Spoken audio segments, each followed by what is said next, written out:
बरेली की ज्योति मौर्य और आलोक मौर्य इन दिनों देश भर में बहस इन पर छिड़ी हुई है। पति ने जिसे पढ़ाया लिखाया उस पत्नी ने अधिकारी बनने के बाद पाला बदल लिया। ऐसे ही आरोप ज्योति मौर्य पर लग रहे हैं और ज्योति के बहाने हर महिला पर सवाल खड़े किए जा रहे हैं। बेटी पढ़ाओ पत्नी नहीं का नारा बुलंद किया जा रहा है। कई पतियों ने तो पत्नियों को पढ़ाना तक बंद कर दिया है। ये सोच कितनी सही है, इस पर आप कोई फैसला लें। उससे पहले देवास की ममता बाई और कमरू की कहानी जानना जरूरी है। अपने पति को पढ़ाने के लिए ममता नौकरानी बनी, लेकिन पति जब पढ़ लिख कर अफसर बना तो उसे पत्नी मानने से ही इनकार कर दिया।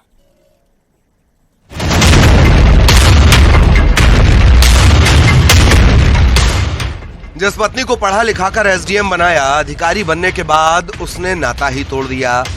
यूपी के ज्योति मौर्य आलोक मौर्य की इस कहानी की चर्चा पूरे देश में है।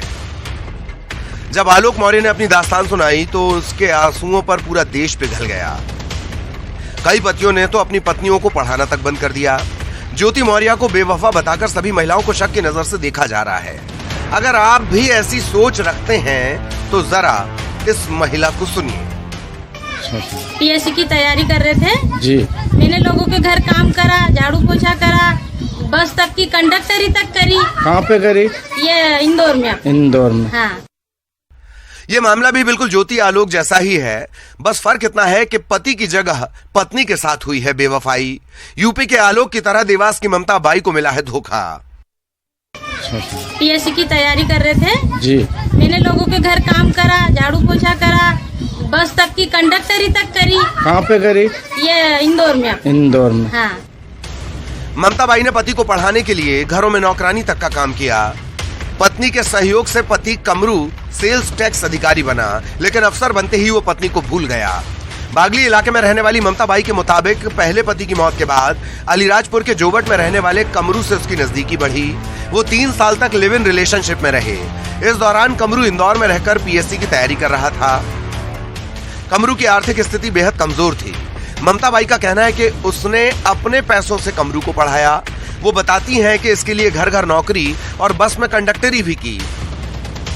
अपने बच्चे तक को छोड़ दिया, लेकिन जैसे ही कमरू का सिलेक्शन पीएससी में हुआ उसकी नीयत बदल गई और उसने ममता को पत्नी मानने से ही इनकार कर दिया। दूसरी शादी भी कर ली। शुरू से यानी कि रतलाम का बताऊं कि शुरू से पढ़ाया लिखाया वहाँ मेरी धार में हुई थी। जी। हाँ। आपने लव मैरिज करा था? जी सर। हाँ। इसके बाद क्या हुआ? उसके बाद लव मैरिज करके मेरे को उनके घर ले गए। हाँ। उनके घर ले जाने के बाद हम इंदौर आ गए। जी जी। इंदौर आने के बाद मैंने लोगों के घर झाड़ू पोछा बर्तन करा, स्कूलों में काम करा। जिससे लव मैरिज करा था वो कुछ नहीं करता था क्या? कुछ नहीं करते थे, पढ़ाई करते। बेरोजगार थे? बेरोजगार था। पढ़े लिखे थे? पढ़े लिखे थे, तैयारी कर रहे थे। पीएससी की तैयारी कर रहे थे जी। मैंने लोगों के घर काम करा, झाड़ू पोछा करा, बस तक की कंडक्टरी तक करी। जब एक बार ऐसा हुआ हमारे हाथापाई, इसको बाद नहीं रखू तेरे को, ये वो अनपढ़ है ऐसा करके मेरे को घर भेज दिया या मम्मी पापा के यहाँ भेज दिया। फिर मैंने एसडीओ साहब के यहाँ खाना बनाया, उनके यहाँ भी झाड़ू पोछा बर्तन करे। फिर उन्होंने मेरी मदद करी, उन्होंने हेल्प करी मेरी। फिर उन्होंने उसको थाने में बुलाया छोटा सा आवेदन देके, तो उन्होंने फिर मेरे को समझौता करके ले गए कि मैं तेरे को रखूंगा जीवन भर तक। 4 महीना बाद फिर वापस मेरे को छोड़ के भाग गए रतलाम। कि उधर ही लो मैरिज कर ले, हमको तो पता ही नहीं कि इन्हें लो मैरिज करी है। इन्हें उधर ही लो मैरिज कर ली और उधर जाने के बाद में फिर इनका भाई होना सब नाराज हो गए। इनका पिताजी ने तो बोले तुमने हमको पूछ के नहीं करा, तो ऐसे करके नहीं का कोई यहाँ का सहज नहीं मिल रहा। बेचारी क्या करो, हमारी लड़की बहुत परेशान है। ममता बाई का कहना है कि उन्होंने कोर्ट मैरिज की थी, लेकिन अधिकारी बनने के बाद कमरू ने साथ रहने से इनकार कर दिया। बागली न्यायालय में उनका मामला भी चल रहा है। ममता बाई ने बताया कि 12,000 रुपए प्रतिमाह भत्ता कमरू को देना था, जो कि लंबे समय से नहीं दिया गया। कमरू की पोस्टिंग रतलाम में है। ये भी बताया कि जब कमरू ने रिश्ता तोड़ा तो ममता जन सुनवाई में भी पहुंची थी और महिला बाल विकास विभाग की टीम ने समझौता कराते हुए उनकी शादी करवाई थी। बरेली के एसडीएम ज्योति मौर्य का मामला सुर्खियां बटोर रहा है। उसके पति आलोक मौर्य के आरोपों के बाद ये तक बहस छिड़ गई है कि पत्नी को पढ़ाना, आगे बढ़ाना कितना सही है। ऐसी सोच का जवाब है ममता कमरू का ये मामला। अगर ज्योति या कमरू ने बेवफाई की है, अगर उन पर लगे आरोप सच है, तो ये जाहिर है कि बेवफाई का महिला या पुरुष होने से कोई नाता नहीं। जिन रिश्तों का आधार प्यार होता है वो पद या पोस्ट से बिगड़ते नहीं। वरुण राठौर, न्यूज़ 18, देवास। और दुर्ग से बड़ी खबर, युवक की मौत पर आक्रोश भड़का है। दुर्ग में गुस्साए लोगों ने धमदार रोड पर जाम लगा दिया है। प्रदर्शन में बीजेपी पार्षद भी शामिल हैं और मुआवजे और दुर्घटना से स्थायी समाधान की मांग की जा रही है। कार की टक्कर में 2 बाइक सवार घायल हुए थे। मोहन नगर थाना क्षेत्र का मामला है। दुर्ग से धमदार रोड में हुई एक सड़क दुर्घटना में एक युवक की मौत के बाद में आज क्षेत्रवासी भड़क उठे और यहाँ पर देख सकते हैं कि किस तरह से बीजेपी के पार्षद और यहाँ पर बड़ी संख्या में क्षेत्रवासी यहाँ पर मौजूद हैं और जो जमकर यहाँ पर नारेबाजी करते हुए सड़क को जाम कर दिया है। घंटों से ये प्रदर्शन चल रहा है और स्थायी और मांग कर रहे हैं कि जो व्यवस्था है उसको ठीक सुधारने की और मुआवजे की मांग की जा रही है और इसी मांग को लेकर आज यहाँ पर बड़ी संख्या में यहाँ पर क्षेत्रवासी यहाँ पर मौजूद है। घंटे से करीब 1 घंटे से यहाँ पर चक्का जाम किया गया है और जब तक स्थायी समाधान नहीं निकलता तब तक ये आंदोलन जारी रखने की बात कही जा रही है। देखिए किस तरह की मांग कर रहे हैं आप लोग, किस तरह की मांग कर रहे हैं आप लोग? देखिए कल हमारे वार्ड के 3 बच्चे के साथ जो दुर्घटना हुई है वो उसमें एक बच्चा मृत्यु हो चुकी है, एक वेंटिलेटर में है और एक अभी 3 जगह उसका भी पैर टूटा हुआ है, गंभीर हालत में है। हमारा यही कहना है जो मृत परिवार है उसको कम से कम 50 लाख रुपये का मुआवजा दिया जाए, और एक वेंटिलेटर में उसको 50 लाख का मुआवजा दिया जाए। जो घायल परिवार उसको 25-25 लाख रुपये का मुआवजा दिया जाए। हम आज इसलिए ये इतना मांग कर रहे हैं, पहले भी नहीं होता था। हमारे मुख्यमंत्री ने, यहाँ के मुख्यमंत्री ने जा करके यूपी में शुरुआत किया है। यूपी में जब 50 लाख दे सकता है तो उसका जिला है और उन्हीं का बच्चा है, इसलिए हम उससे मांग करते हैं कि ये मृत परिवार है, इसको मुआवजा दिया जाए। देखिए किस तरह की समस्या है यहाँ पर, आए दिन की समस्या है ये। हमेशा आप देखेंगे ट्रैफिक जाम रहता है, लाइन से ट्रकें खड़ी रहती है और प्रशासन बिल्कुल उस पर ध्यान नहीं देता। जब ऐसी घटना घटती है तो क्षेत्र का जनप्रतिनिधि को रोड पे आना पड़ता है अपने लोगों को लेके, क्योंकि इसका निराकरण ही आजकल हर चीज़। किस तरह का निराकरण चाहते हैं आप? हम अभी फिलहाल ये चाहते हैं कि उस बच्चे के जो इलाज में खर्च हो रहा है उस खर्च को उस परिवार के द्वारा दिया जाए और यहाँ के जो जनप्रतिनिधि हैं, हमारे आदरणीय विधायक जी कुछ मुआवजा का ऐलान कर दें जिससे उस परिवार को कुछ राहत मिले। ठीक है। तो देखिए धमदार रोड में आए दिन एक्सीडेंट्स होते हैं और एक्सीडेंट्स में कई लोगों की जान भी चली जाती है, इसलिए ये स्थायी समाधान की मांग करें और साथ ही मुआवजे की भी मांग की जा रही है। इनका ये कहना है कि जब तक इसका कोई स्थायी समाधान नहीं होता और मुआवजा नहीं मिलता तब तक ये सड़क पर इसी तरह से डटे रहेंगे। न्यूज़ 18 छत्तीसगढ़ के लिए दुर्ग से मिथिलेश ठाकुर। ग्वालियर से इस वक्त की बड़ी खबर है। डबरा से लापता युवक का शव बरामद हुआ है। डबरा निवासी 20 वर्षीय चिराग उर्फ शिवहरे का शव मिला है। कलेक्ट्रेट रोड पर झाड़ियों में चिराग का शव बरामद हुआ है। चिराग की हत्या कर शव को जलाया गया। लव ट्रायंगल को लेकर चिराग की हत्या हुई है। गर्लफ्रेंड के दूसरे बॉयफ्रेंड ने चिराग की हत्या कर दी। आरोपी को पुलिस ने गिरफ्तार किया है। यूनिवर्सिटी पुलिस मामले की जांच में जुटी हुई है। 8 जुलाई को डबरा से चिराग लापता हुआ था। डबरा में चिराग की गुमशुदगी दर्ज की गई थी और अब जाकर उसका शव बरामद हुआ है। तो ये बड़ी खबर है ग्वालियर से, जहां डबरा से लापता युवक 20 वर्षीय चिराग उर्फ शिवहरे का कलेक्ट्रेट रोड पर झाड़ियों में शव बरामद हुआ है।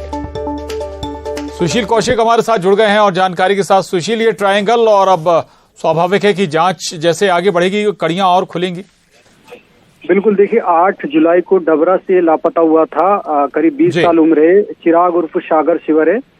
इसकी डेड बॉडी जो है आज पूरा इस मामले का खुलासा पुलिस ने कर दिया है। दरअसल चिराग को उसके ही साथ पढ़ने वाले एक दोस्त ने मौत के घाट उतारा था और इस हत्या की वजह जो है एक लड़की बनी थी जिसमें ट्रायंगुलर का मामला सामने आया था, लव ट्रायंगुलर का। इसमें एक जो लड़की थी जिससे ये सागर उर्फ चिराग प्रेम करता था, उसी से इसका दोस्त भी प्रेम करता था। जब दोस्त को ये बात पता चली सागर के जरिए तो फिर उसने गुस्से में आकर सागर की हत्या कर दी। हत्या करने के बाद ग्वालियर की कलेक्ट्रेट पहाड़ी के पीछे सागर के शव पर पेट्रोल डालकर उसमें आग भी लगा दी थी, वहां कंडे भी डाल दिए थे। और उसके बाद 8 जुलाई को जब सागर लापता हुआ तो डबरा पुलिस ने इसकी गुमशुदगी दर्ज कराई थी। शंका के आधार पर सागर के दोस्त को पकड़ा गया था, क्योंकि आखिरी बार उसकी लोकेशन दोस्त के पास ही मिली थी। जब दोस्त से पूछताछ हुई तो आज उसने इस बात का खुलासा किया पुलिस के सामने कि उसने सागर की हत्या कर दी और लाश जो है सागर की कलेक्ट्रेट पहाड़ी के पीछे जला दी है। तो आज पुलिस ने वहां से जो डेड बॉडी के जले हुए अंश थे वो बरामद किए हैं, डीएनए जांच के लिए भिजवाए जा रहे हैं। साथ ही जो आरोपी है उसे भी गिरफ्तार कर लिया है। तो ये लव ट्रायंगुलर में हत्या का एक बड़ा मामला सामने आया है। बिल्कुल, शुक्रिया सुशील आपका इस पूरी जानकारी के लिए। तो ग्वालियर के डबरा का ये मामला था जहां 20 वर्षीय चिराग उर्फ शिवहरे को उसके मित्र ने, उसके दोस्त ने ही मौत के घाट उतार दिया, चूंकि मामला लव ट्रायंगल का था। ईश्वर सत्य है, सत्य ही शिव है और शिव ही सुंदर है। शिव अनंत हैं, शिव अनादि हैं, शिव भगवंत हैं, शिव ओंकार हैं, शिव शक्ति हैं, शिव ही भक्ति हैं। और शिव भक्ति का ये पवित्र महीना श्रावण चल रहा है। श्रावण मास के पहले सोमवार के दिन उज्जैन नगरी के महाकाल मंदिर में श्रद्धालुओं का तांता लगा हुआ है। भगवान महाकाल का सुबह 2:30 बजे दुग्ध, दही, घी, श्वेत और इत्र से अभिषेक किया गया। महाकाल का भांग से श्रृंगार कर उन्हें राजा के रूप में तैयार किया गया।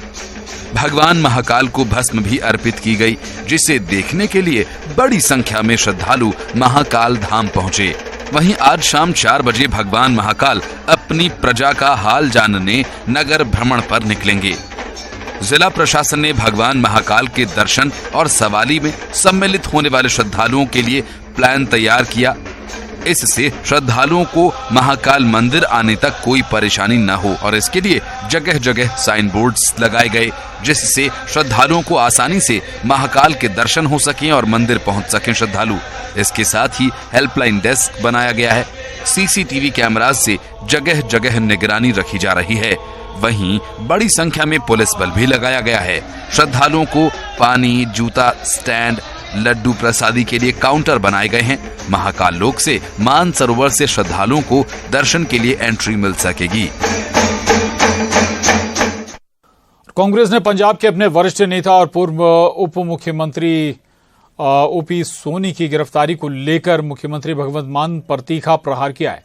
पार्टी ने आरोप लगाया है कि वे राज्य में उसके हिंदू नेतृत्व को निशाना बनाने का षड्यंत्र रच रहे हैं और भारतीय जनता पार्टी की मदद करना चाहते हैं। पार्टी के मीडिया विभाग के प्रमुख पवन खेड़ा ने यह भी दावा किया कि पंजाब की आम आदमी पार्टी सरकार अपनी विफलताएं छिपाने के लिए केंद्र सरकार की तरह काम कर रही है। पंजाब सतर्कता ब्यूरो ने 2016 से 2022 के दौरान आय के ज्ञात स्रोतों से अधिक संपत्ति अर्जित करने के आरोप में कांग्रेस के नेता और पूर्व उप मुख्यमंत्री ओपी सोनी को रविवार को गिरफ्तार कर लिया।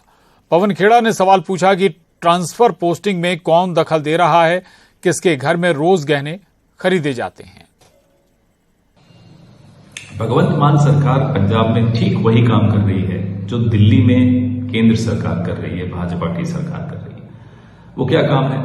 अपनी नाकामयाबियां, अपने फेलियर्स, अपनी विफलताएं छिपाने के लिए हेडलाइन मैनेजमेंट और अपने विरोधी दलों को बदनाम करना, उनके खिलाफ कार्रवाई करना और डिमोरलाइज करना अपने विरोधियों की वर्कर्स को। इस तरह की कार्रवाइयों से आपने देखा विजेंद्र सिंगला जी हमारे पूर्व मंत्री, उनके साथ इन्होंने कैसा किया। आपने देखा इन्होंने ओपी सोनी जी के साथ अब क्या कर रहे हैं। ब्रह्म महिंद्रा जी के यहां भी एक नोटिसबाजी का दौर शुरू कर दिया। तो ये षड्यंत्र बड़ा साफ है। इससे मदद भारतीय जनता पार्टी को करनी है।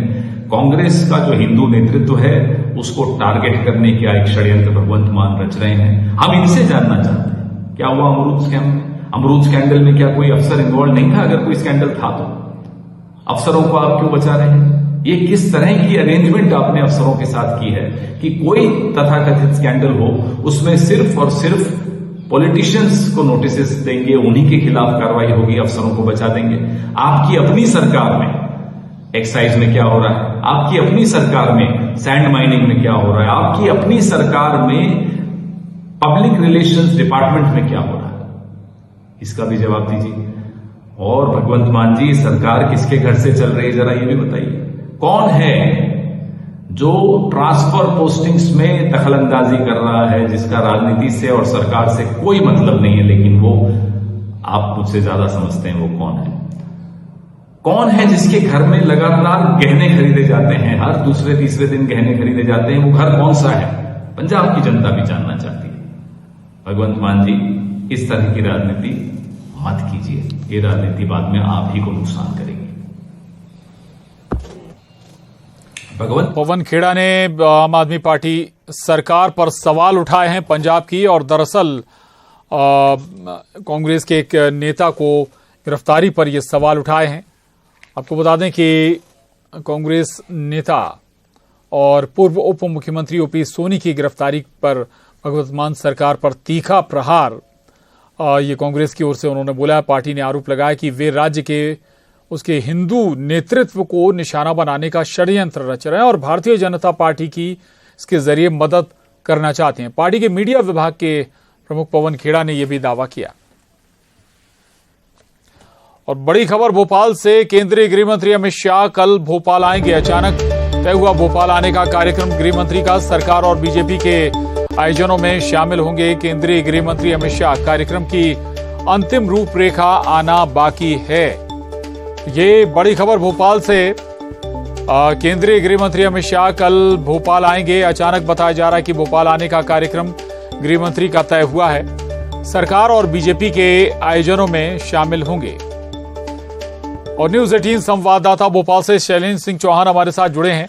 शैलेंद्र, अचानक गृह मंत्री का ये दौरा, अमूमन गृह मंत्री के दौरे की रूपरेखा पहले से तैयार हो जाती है, क्या कोई विशेष कारण, क्या बातें निकली? देखिए, अभी तक कुछ भी साफ नहीं है कि क्या आयोजन होना है, लेकिन ये साफ सूचना बीजेपी कार्यालय को मिली है कि कल अमित शाह भोपाल में होंगे। अब यहाँ से उनका कहाँ कार्यक्रम है, क्या रूपरेखा है, वो अभी विस्तृत रूट जो रोड मैप पे वो आना बाकी है कि वो यहाँ से कहाँ जाएंगे। लेकिन ये साफ है कि कल अमित शाह भोपाल में रहेंगे। अब उसके बाद वो कितनी देर भोपाल में रुकते हैं, उनकी बैठकें होगी या फिर आगे वो किसी और शहर में जाना है, ये सारी चीजें अभी कल स्पष्ट हो, आज शाम तक स्पष्ट हो पाएगी। पर उनका आना बहुत ही महत्वपूर्ण है क्योंकि अभी कुछ ही दिन पहले बिल्कुल आने का अगर गृह मंत्री आ रहे हैं तो ये मानकर चलिए कि चुनावी मद्देनजर से बैठकें, रणनीति और तमाम दूसरे मसलों पर भी चर्चा हो सकती है चुनाव से जुड़े हुए। शैलेंद्र, हाँ देखिए बिल्कुल, क्योंकि अब मिशन 2023 और मिशन 2024 का आगाज हो चुका है, तो स्वाभाविक है कि अगर अमित शाह आएंगे तो पार्टी के संगठन के नेता या मुख्यमंत्री शिवराज सिंह चौहान या प्रदेश वी.डी. शर्मा या तमाम नेता उनसे मिलेंगे, तो स्वाभाविक है कि मध्य प्रदेश के चुनाव को लेकर इसमें बात होगी, चर्चा होगी। अब वो उनका आगे का क्या प्रस्तावित दौरा, ये अभी शेड्यूल, फाइनल शेड्यूल आना बाकी है, तो अभी उसका ही इंतजार किया जा रहा है कि उनका आगे कहाँ जाना का तय होना है। जी शुक्रिया शैलेंद्र, पूरी जानकारी के लिए धन्यवाद। और बुलेटिन में इतना ही, खबरों का सिलसिला लगातार जारी है।